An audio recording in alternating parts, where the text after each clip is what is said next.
what did you get from the film They Cloned Tyrone?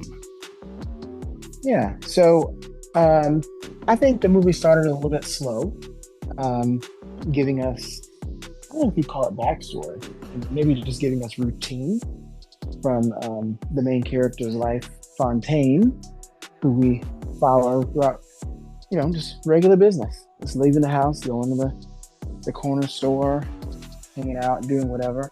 Um, he sells drugs, so watching that go down. Then we meet the pimp, Jimmy Fox's character, and his colleagues, we'll say, and just regular doing hood rat stuff my friends have, type activity.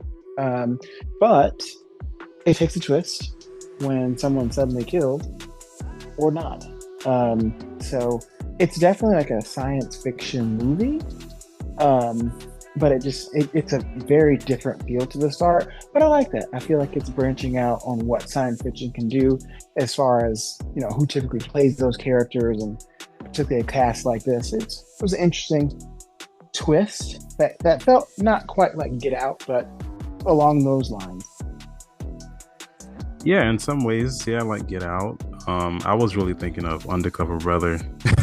Yeah, um, Undercover Brother. Also a mix of the Boondocks.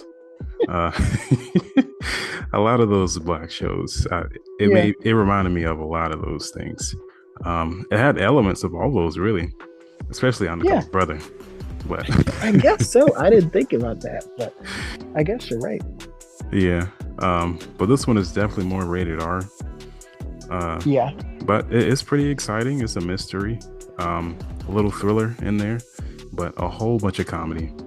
Jamie Foxx, he plays a very funny pimp, really a pimp named Slickback, really. really. Yeah, that's what I heard every time they said his name was a pimp named Slipback. And he goes for it. Um, and I guess he is kind of a bit of the comic relief throughout the movie. Yeah, he is. I think Tiana Paris is. Hmm. Um, John Boyega, not really as much. I mean, he's probably the most serious person. Right. I didn't care for his voice in most of this movie, like his accent.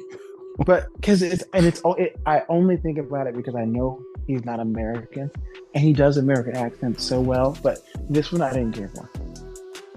Well, I mean, so these last two But I get why they roles, did it. Yeah, these I get last why two they did it. roles that you've seen him in, it's kind of been like you're downplaying his acting a little. What was the last one? Um, Oh, the Woman King. oh yeah, I didn't care for that either. And maybe I'm not a fan of it. I don't know. I just hmm. And they're very different movies, that movie and this movie. But you're right. I don't care for them just the same. I can't tell you why. I just don't. And I appreciate him though. And at the end, I don't know if you caught it, but we'll talk about that when we get into the story. But he's a good actor.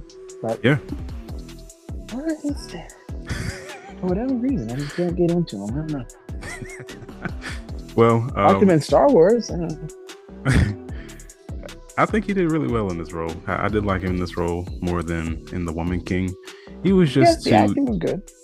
he was just too young of a king in that. So I just didn't buy it. I didn't take him that Yeah, seriously. But in this, I did buy him a yeah. little bit more seriously. Even though I don't think he's somebody that's really about that life. I think he still played a good role. I I can imagine if they showed like a blooper reel, it would be hilarious of him like going back into his regular voice, just in any of those scenes or settings. Because yeah, you're right, that's not him at all. And even that kind of life in the UK would be very different, a very different voice, very different style. So he's a good actor, I guess. He's a good voice actor. I just didn't care for it. Well, he pretty much sold me on this one more than he Okay. did in The Woman King. I think they all did really well. I mean, Jamie Foxx, he was hilarious in this. One Jamie of his Foxx best is like, roles. I, I agree because he's often a little side character in a lot of stuff, but he's having some main character moments, which is good.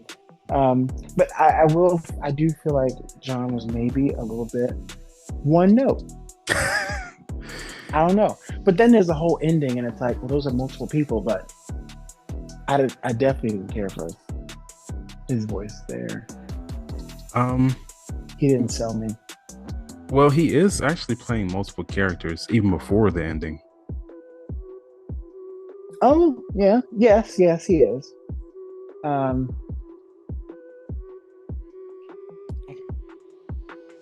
it just now the voice that he has for the majority of the movie is very solid. I just don't like it. But the one that he had, not at the very end, but as the big boss character, we'll say, that voice felt very like anybody who's trying to sound old just can make that voice up. It wasn't very good. So you say he's a good actor. Now you're trashing him on his last two movies that you've seen. Well, I mean, he's obviously a good actor. He's getting these roles. He's getting these big parts. He's a leading man. But I just don't care to see him. Wow. And there are plenty of good actors I just don't care about. And he's one of them. Oh, wow. Okay. Well, now we're really getting to it. I mean, no disrespect to him. I mean, he's gonna make more money than I will for the rest of my life, probably. But that is, if there's, if we're searching by actor to watch movies, I'm not going to search his name. Thanks for watching. And if you would like to be featured on our podcast, make sure to click the link in the description.